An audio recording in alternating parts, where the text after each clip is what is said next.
Okay, so our next question then is about the famous meeting between Ronald Reagan and Mikhail Gorbachev at Reykjavik in 1986.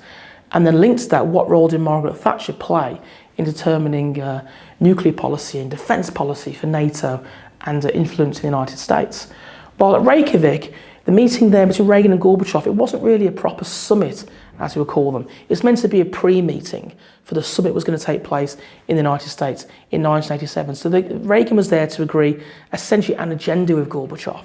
But so what happens sometimes with pre-meetings or pre-party parties, things can get a bit out of hand. And Reagan and Gorbachev started talking about the possibility of eliminating all nuclear weapons.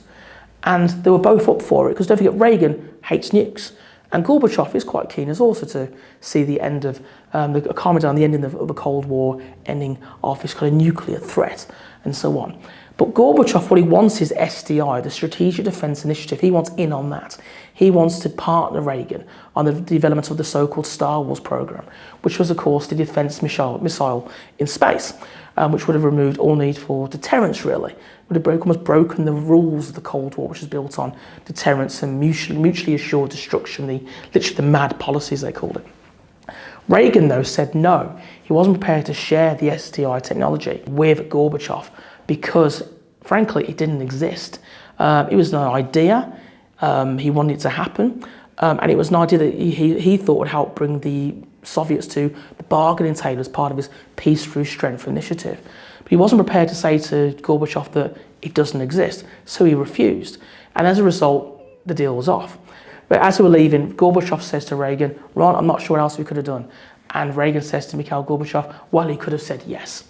But upon hearing what was happening, or what nearly happened in Reykjavik, Margaret Thatcher was furious, absolutely furious, because as far as she was concerned, Reagan can do what he wants with his nuclear weapons, but any kind of unilateral disarmament was exactly what Neil Kinnock, the Labour leader, was talking about in Britain.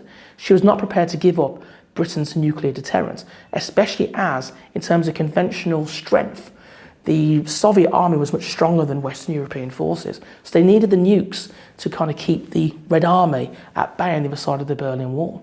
So Thatcher is furious with Reagan, and she travels all the way across the Atlantic, meets him at Camp David to essentially tell him off, to say that, you cannot disinvent technology, we cannot give away all of our nuclear weapons. This is not how it's going to work.